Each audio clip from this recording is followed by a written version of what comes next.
relevant. So we'll start here. So we started taxes, right? How do we pay for schools? We pay for taxes, property taxes. And so from 2010 into the future, which is 2025, we've raised taxes 8 of the last 12 years, and we propose to raise to the maximum level, which I'll talk about in a minute, for the next 5 years. Again, it's not uncommon for us to raise taxes. They're increase in costs, and so I understand that.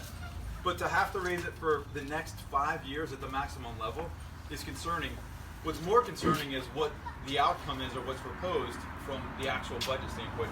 We'll get that in a minute. The state of Pennsylvania put into law something called the Act 1 law, and so it limits the amount that any municipality is allowed to raise their school taxes above.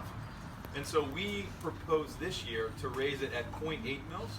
The maximum allowable limit is 0.86, so pretty close. And then their budget that they proposed is that they were going to be raising it at that Act 1 level every single year. The only way that you can go above the Act 1 level index is if you're doing a school building, like we did it. So when we built the school, we went up to 2.5 mils. Or you have to take it to voter referendum and allow the community to vote to say, is this worth it? Do we want to raise taxes, right? So that is a lever that is important because we can only raise so much taxes to pay for the expenses that we have. The other thing that you'll see in this district, and they'll talk about, is the if you own a house.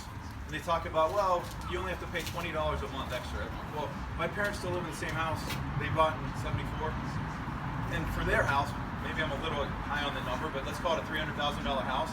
They've got to pay over $10,000 a year. So over the next 5 years, it's going to go up to $11,000 based on their projections. They're going to have to pay over $50,000 away in taxes, so 16% of the value of the house in 5 years. So yes, it's only a $20 increase for the month, but we're already paying in Mount Lebanon one of the highest tax rates per our value of our house in the country. The good thing about Mount Lebanon is we're willing to pay it because we get a very good education. We have a great community. The concern for me is if we don't have that, then what happens, right? So we've got to keep that community, we've got to keep the schools as high as they possibly can. But this is the deficit that we have. So what this is the slide from the school district. I just recreated, so hopefully I can point out the different pieces.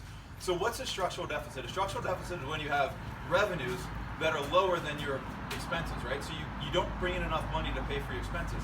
And that occurs year over year, and it has nothing to do with the economic situation, or in this case, COVID. So we had a structural deficit over the last 2 years, 2 years before COVID existed. We lost $6 million. In 2018-19, we had a budget we were going to lose $1 million. So we passed the budget. We thought we were going to lose $1 million. We ended up losing $3.5 million before COVID. And so how did they pay for it? Well, the only way that most of us pay for it, right? You got to dip into your savings account. So the school has a savings account called the fund balance. They took out $3.5 million 2 years ago. They took out $2.7 million last year. So they've taken over $6 million out in the last 2 years out of their savings account. How much money is in that account? Yeah, what's the balance? So it started at $14 million. And so I'll show you our fund balance from 2010 out to 2025. So in 2010 we had $13 million, but our budget was a $70 million budget, right? So if you think about it, your emergency fund, you're supposed to have, say, 2 months of savings, right, to pay for your bills. The government entity that regulates and looks at schools and municipalities recommends you have 2 months, so that's 16.6%. It's really difficult in the government, as I've learned going through and doing the research on this, to keep that. We've kept it about 14%. So this is the percentage of the fund balance we've kept as a percentage of expenses. And so from 2010 and 2016, we bounce up and down, and it makes sense. It's what you have to do to balance your budget. In the last 2 years, that's where we started to go off this cliff that you can see. And that's where they're projecting to go. And the worst case about it, we're going to have a negative fund balance. So if you have a negative fund balance, it means you have to borrow money, right, to pay for your bills. And so we don't have enough money in the budget to pay for our bills to start with taxes. We can't raise taxes any higher because we're already at the maximum. We're depleting our fund balance.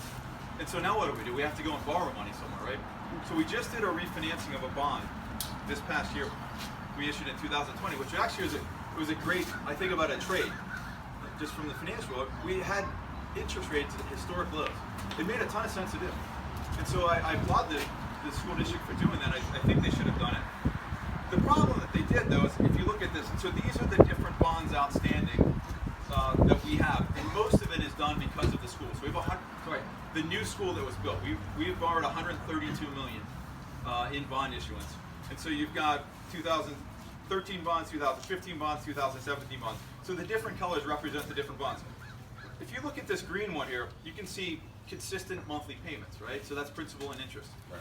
If you go to this blue one here, there's very small amounts, which is 500,000, and then it jumps to 5.5 million. That's the new issuance that we did.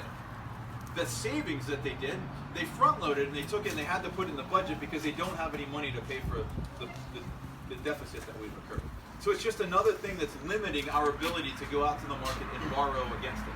And so you add up all of those things, taxes at the maximum level, the structural deficit that's continuing for the next 5 years, our savings account depleted, and now we don't have the ability to go out to the market and borrow money. We're going to be in a really tough situation as we continue down this road. I believe that we have the opportunity. I think about it from, if you're going to go into like a retirement, right? You start early.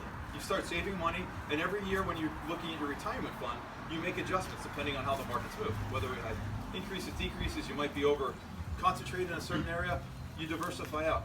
It's the same thing when I think about this. If you look at the budget, if we start now, there are things that we can do to fix this and put us on the right path. And people always ask me, you know, and the rest of this, like, well, you want to cut expenses, or you want to cut teachers, or you want to get rid of services? And my first answer is no. I've got 4 kids in school. The reason I'm here is I want more teachers and better services and smaller class sizes if I can have it.